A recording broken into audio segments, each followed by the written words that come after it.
Hi everyone and welcome to my channel, Coloring and Comments, a channel where I color in mandalas and talk to you about various topics that are on my mind.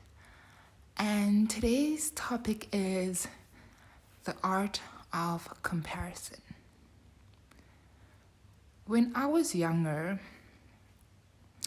I remember my teachers placed a lot of emphasis on being unique. So, being an individual, being true to yourself.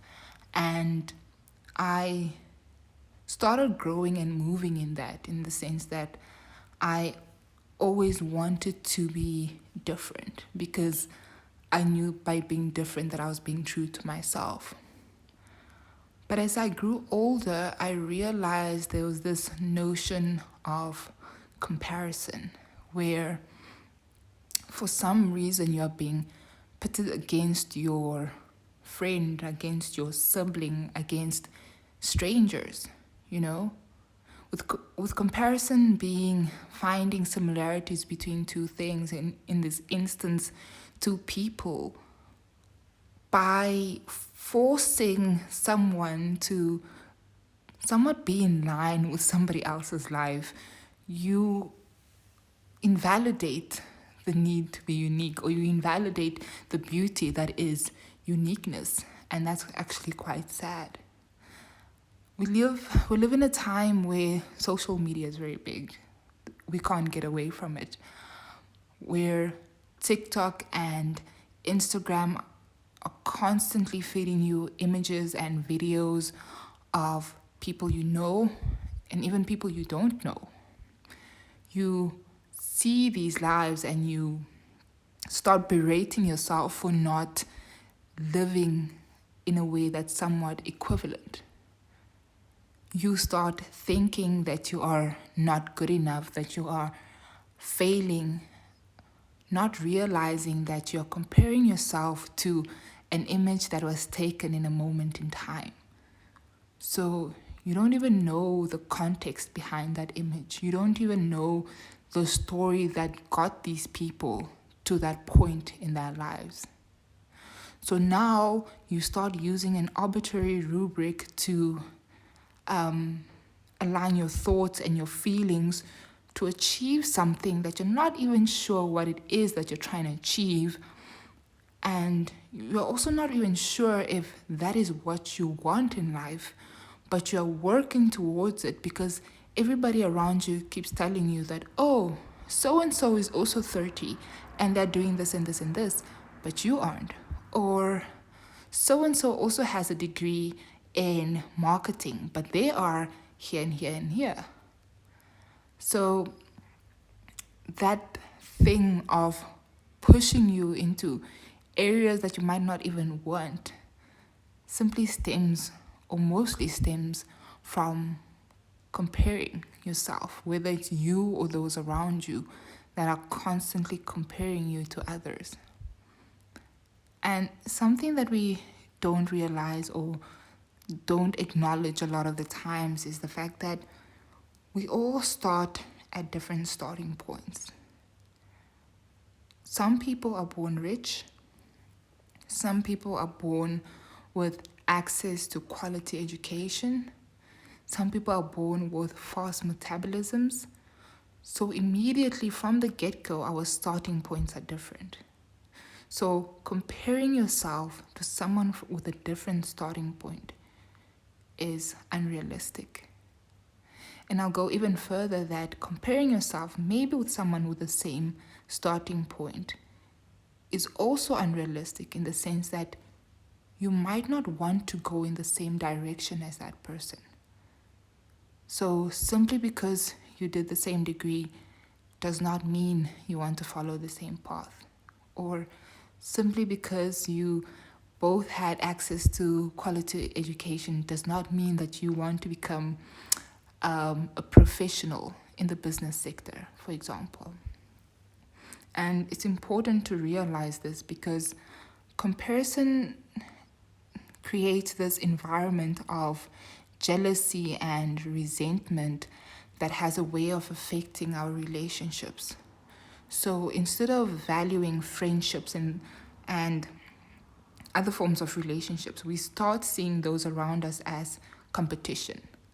We always want to one up these people. So instead of being present and learning from those around you, you are constantly thinking of ways to be better than the person next to you. And you miss out on the chance to learn from that individual or to grow in who you are by realizing that you might not be in line with what this person is doing with our lives. A friend always tells me that each of us are on our own timelines. Each of us do things at a different pace, and because of that, we can't really compare ourselves. Just because your peers all have bought houses doesn't mean you have to buy a house. Just because all your peers have children doesn't mean you need to have a child. Because perhaps your timeline says that you are not financially ready, not emotionally ready, or simply you might not actually even want it, but feel pressured to want it because of what society is telling you by comparing you to these people. So comparison can be toxic, but there is a form of comparison that can actually be quite healthy. And this is a comparison where you don't focus on the external environment, but rather focus on the internal environment. So it's self-comparison or self-reflection, introspection, where you use yourself as the rubric. You are the standard. So where were you 5 years ago and where are you now? What things did you manage to achieve and what things do you wish you could do differently?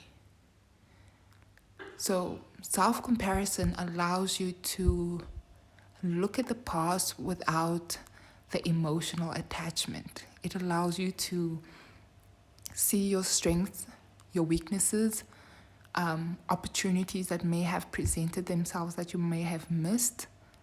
And it teaches you how better to handle the situations if you were to face them again. But also it teaches you what to change if you want to find yourself in situations that you haven't found yourselves in. So basically creating the spaces that you want to be in. And that's really important because that's the only way we can grow. And that's the only way we can come into our true selves. So it's important to remember that comparison, the normal form of comparison, is what they say is a thief of joy and a stretcher of truth, in the sense that sometimes what you see is not what's real, and sometimes what you're told to want will rob you from where you want to be. Remember that you are the standard. You are what you're working towards. You are the goal. The only thing you need to do is constantly strive to be the best version of yourself. And that involves being grateful for the people that are around you, learning from the people around you, and stopping and celebrating yourself in the moments where you deserve to be celebrated. So thank you for watching today's video. Make sure that you like, comment, share, and subscribe. May your day be colorful and wonderful. And I'll see you in the next video.